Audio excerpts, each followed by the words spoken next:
Hi, everyone. Thanks for joining us today for simple, secure iOS CI with GitHub Actions and dedicated MacStadium hardware. I'm here with Jeff Vincent, technical writer and software developer, who will be leading this webinar today. Just as a reminder, you will be muted for the duration of this webinar. If you have any questions for Jeff, please put them in the chat or questions pane, and we will get to them at the end of the webinar. We will do our best to answer all questions, but if we run out of time, we will get back to you after the webinar. Now, let me introduce myself. I'm Stephanie Urbisfield, the content manager here at MacStadium, and I work very closely with the host of today's webinar, Jeff Vincent, software developer and technical writer. Now, before I hand things over to Jeff, I'd like to talk a little bit about our Mac Minis. We have data centers in the US and Europe, and you can get a remote Mac Mini easily through our website with instant activation, unlimited internet usage, and 24/7 remote hand support. A Mac Mini from MacStadium is the perfect solution for your Mac compute needs. Now, without further ado, I'm going to hand things over to Jeff. Jeff? Thanks, Stephanie. Great, let's get started. So today we're going to do kind of three main high-level tasks. First, we're going to take a look, a high-level look at GitHub Actions, talk about what it is, how it works, and the key components that you'll need to know to make some basic use of it. Then once we've got that kind of laid out, we'll go ahead and set up a self-hosted runner on a Mac Mini hosted by MacStadium. And we will we'll register that runner and start it so that it will be listening for jobs associated with the given repository, the one that we're going to be working with. And then finally, once we get that connection made, we will execute a workflow with Xcode build, and then we will pop back over to the GitHub UI to take a look at logs from the job. So first things first, GitHub Actions is a free CI/CD tool that is baked into GitHub. So if you have an account and you have a repository hosted within your account, then you'll be able to use GitHub Actions for free. It's also really neat because it well, there's frankly a lot of things that you can do with it, but without getting kind of carried away, ahead of time, let's take a look at the main components of GitHub Actions. Now, when you say you have a repository, right? You have a project and you'd like to add a GitHub Actions workflow, it will live in this hidden directory, GitHub workflows, and it'll be defined as a YAML file. And we'll take a look at this in a sec, but the way that you would do this for the first time, if you were just getting this set up from scratch, you'd want to go to your repository, you go to Actions, the Actions tab, and then you would come down here. You would not see this business yet. This is just evidence of my having made sure that this demo will work. But you'd come in here and you'd click on New Workflow, and you can see that GitHub is pretty clever, right? So it folds in GitHub's ability to recognize what the predominant code is or code type is in the repository, and it'll make suggestions for you. So it knows that this is an iOS app written in Swift, and so it gives me this suggestion to start with if I needed to kind of have a stepping off point. And if I wanted to use it, I could click set up this workflow, and it would dynamically generate that hidden directory I mentioned earlier, and it would populate that directory with a workflow, a Swift build workflow. So we're going to go ahead and skip this because I've already got a workflow in place that I'd like to show you guys. But this is how you would take your very first step with GitHub Actions. So something to think about, though, with GitHub Actions is that if run okay, so there are two ways that you can run it. There is a public bank of servers that GitHub offers, and you can run jobs on those servers. The reason that this is not super attractive to most like dev shops and like development companies is that it introduces some security concerns. Like you don't know who else is running code on those servers. You don't know. Yeah, there are a lot of unknowns, right? That environment is not one that you have direct control over, and you don't have direct control over access to that environment per se. So all of that kind of gray area, security-focused gray area, is the reason that we're focusing on self-hosted runners today. And that really is the key piece for wanting to do this with MacStadium because of the excellent security that MacStadium provides, right, in your private Mac cloud. So all of that said, let's go take a look at the actual workflow that I've got set up for us. So again, this is written in YAML, which is considered like a modern like workflow approach. If you're not familiar with YAML, it stands for yet another markup language. It's super, it's very popular for its being so human readable and kind of like easy to just kind of see what's happening, right? It largely consists of like key value pairs in a particular order, which you can see here. So within this YAML file, right, we are going to provide GitHub Actions with a set of instructions that we want it to carry out every time we do something with our repository. And that something is defined here in this with this on value. So so on push or pull to the branch main, it will kick off whatever jobs we have defined here below. We only have one job here, and it's called build. But we could have any number of jobs. Additionally, we could have any number of YAML like workflow files, and we could have multiple workflows kick off at the same action or different actions, or lots of opportunity to control the flow of the logic of how this pipeline is gonna work. But this is our first opportunity, so where we define what actions are going to kick off this job. And then again, we've got this job defined here. We've got a name for it. And then we get into kind of like what we're really on about today, which is where this job is going to run. Now, if we, as I said earlier, GitHub offers, like public servers that you can run jobs on. And if you wanted to use those, you could just, this runs on value would just be the operating system that you want this job to run on. So it could be like runs on Mac OS. And that job would run on in MacStadium's environment, right, on a VM. But again, that would kind of raise some security concerns because we don't have absolute control over the environment that code is going to run in. So what we're going to do instead is say runs on self-hosted. It's just a simple bit of logic there that just says basically GitHub Actions, go ahead, whenever this job kicks off, I want you to go and check to see if there is a self-hosted runner that is registered and ready and listening for jobs. And if there is one, send this job to that runner.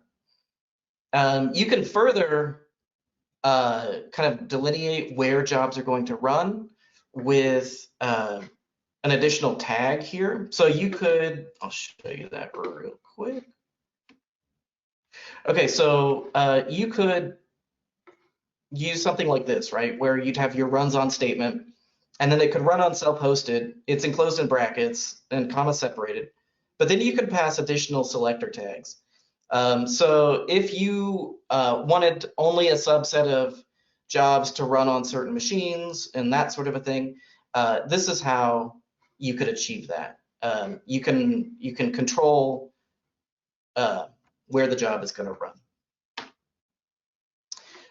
So, right. So back to this. We've got this part accomplished, right? Runs on self-hosted. And again, that's going to tell GitHub Actions to check to see if there is one. And if there is, go ahead and try to run it there if it's ready. If all that works and it finds it, then it's going to go into this next portion. It's going to try to execute these steps. Now, right. So, and the steps are the like the individual components of the larger job. So a really essential piece here is this uses statement, uses actions checkout at v2. This is the line that actually allows or facilitates GitHub Actions to pull your code to the runner environment. So that's essential, right? We need the code there in order to do anything with it, and that's how we're going to get it there. Once it's there, we're going to move into this next named step, build app. And yeah, it's pretty straightforward, right? We're just going to run xcode build. We've got, I should talk a bit about the repo. So this repository is just an iOS example, but it's a basic like dice rolling app just to demonstrate this process. But at any rate, we're going to, once our code gets over to our MacStadium Mini, we're going to run this command in that environment programmatically. So xcode build, and we've got the project, our destination, and key piece here is I've got code signing disallowed, just to keep things super simple and clean so we can see it all work. Okay, so this is one half, right? One half of the project. We've got the definition of steps and where those steps need to execute when this repository changes. The next piece is that we need to get somewhere for that code to run. And to do so, I've gone ahead and opened a screen sharing session with the Mac Mini I've got up, hosted by MacStadium. And as you can see, I've opened a couple of terminal windows, and this is you know where we're going to set up these. Well, we'll probably set up 2 runners today, I should say, so that you can see how multiple runners can share the same host machine and still provide, like, reduce the kind of likeliness of a large queue building up for jobs to run. So this is a little bit more like a true production environment that we'll end up showing you today. So, right, we've got this mini. We could very easily, I should call out, we could very easily do this all over SSH as well, but I just think it's easier to see if you could see the the whole screen. So to add that runner, what we're going to do is we're going to come back to GitHub, go to our repository, click Settings, come down to Actions, and yeah, what you'll see here is exactly this, right? If you haven't done this before, then it will say there are no runners configured for this repository. If you'd like to add one, go ahead and click. And yeah, what we end up with is I'm working locally on a Mac, so that's worth calling out that it has identified that. And because we're going to be running these jobs on a Mac, right, on the Mini in the cloud, this all works. But you might want to pay attention to what the is being auto-selected up at the top, so that you don't run into OS issues if you're working on one operating system locally and another in the cloud. Might want to pay attention to that. So, but with all that said, it's actually very simple to do this manually. I will, before I start copying and pasting these commands over, I'll just walk through what they are. So we're basically going to create a folder. We'll download the runner, extract it, and then it gets a little bit more complex. We'll run this config script, and we'll pass a couple of parameters there. So we'll pass the URL to the repository, but we'll also pass this dynamically generated token, which is what GitHub Actions is going to use to associate the runner that we're setting up with the repository that we want it to listen to. And when I say listen to, I mean exactly that. So one of the cool things about self-hosted runners with GitHub is that they are actually executing this ongoing long polling connection with the repository and listening for changes. And the reason that that's cool is because then we only need visibility from our build environment to GitHub, as opposed to needing GitHub to be able to see our build environment, which would be much more complex when we're talking about, you know, the security layers that we're adding in as kind of the main point of doing this with MacStadium. So then ultimately what we get is a pretty easy way to get a very secure system. Yeah. So right. So let's go ahead and start moving this stuff over and see what happens. So we will make that directory and change directories into it. We'll download the runner.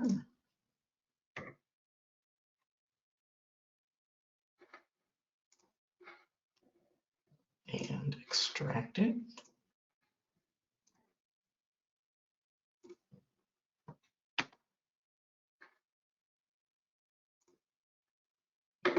And then this registration step.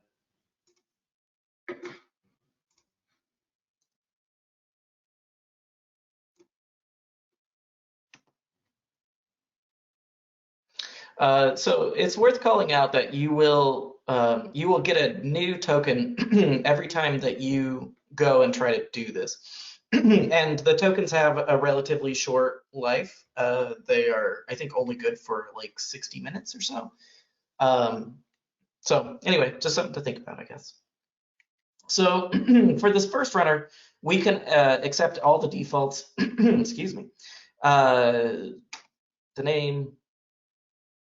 We don't need to add any additional tags right now. The work directory. Right. And then finally, we can just start it.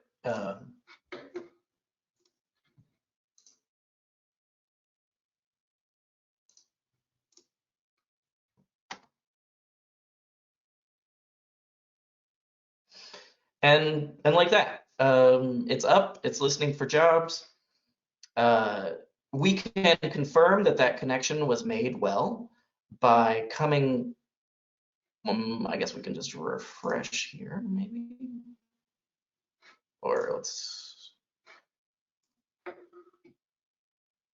and yeah, here we have the runner that we just created and registered. We see that it is started, the connection is good, and it's sitting idle, it's waiting for a job. If we wanted to get rid of this, we could remove it here, but we don't want to do that just yet. Okay, so theoretically, everything should be in place, and we should be able to just make a simple change to this. And because we've got push, you know that we're on branch main, so any change that we make and then push here should kick off this job, which could be as simple as adding a blank line. And yeah, so we will go ahead and commit that change. Let's pop back over to our mini. And we see that we've got success. We've got the, well, it has picked up the job and it is executing it now. and we will see the status of that job here momentarily.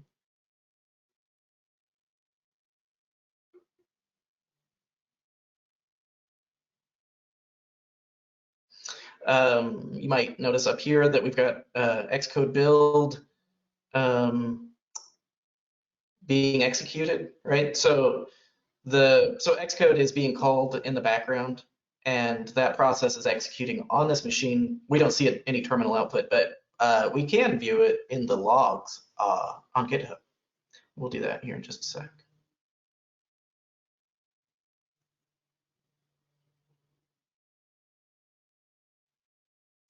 Excellent. So our job completed with success. And we can go confirm that over here. And if there had been problems, we would probably want to come track them down over here as well.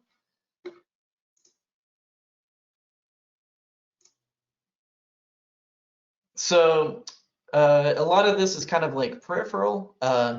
We've got the job setup, that's GitHub's business. We've got that actions checkout at V2, which remember is what's actually pulling the code down. And then we've got our build app step, which is the one we defined.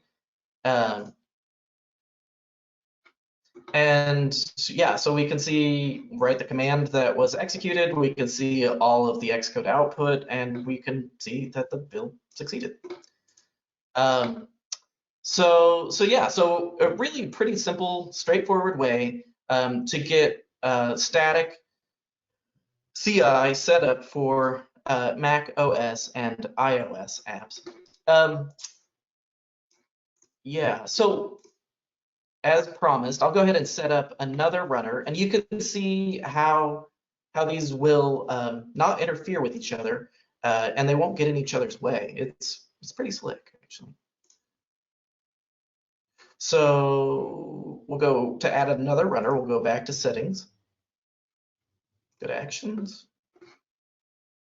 go to add runner, and I doubt that anyone remembers specifically, but this is a different token than was produced earlier. Like as I've mentioned, these are dynamically created. Right. Oh, and we'll have to call it something else. We can't have a couple of directories with the same name.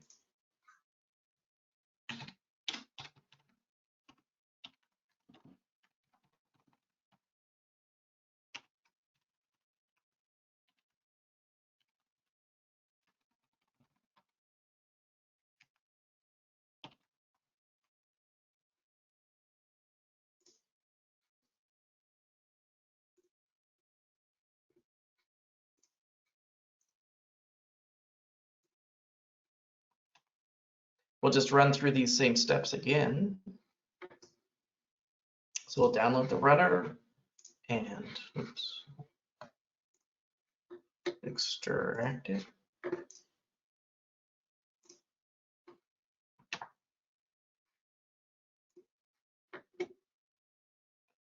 And do this configuration step.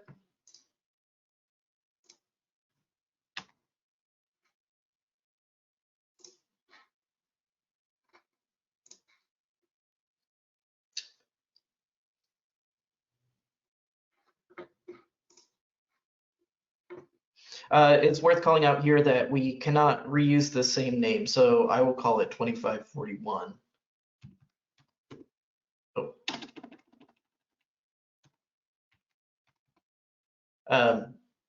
Yeah, in place of the default name of 2540. But then again, we can accept the defaults. We don't need to add any additional tags. And we can use the same directory as a work directory.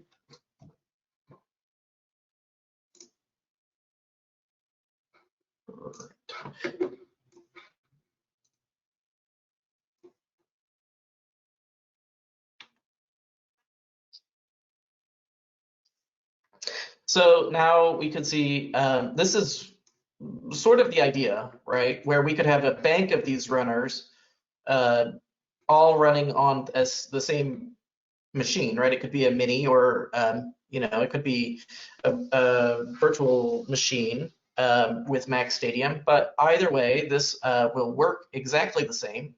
And kind of the beauty of it, again, is that GitHub doesn't need visibility to this environment.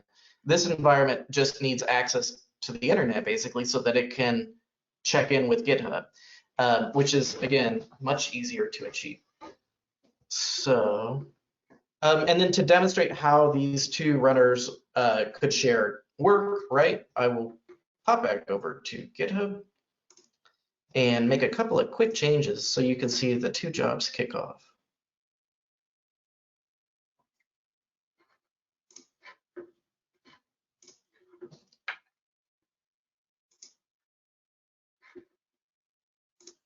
So we'll just delete the line, commit it,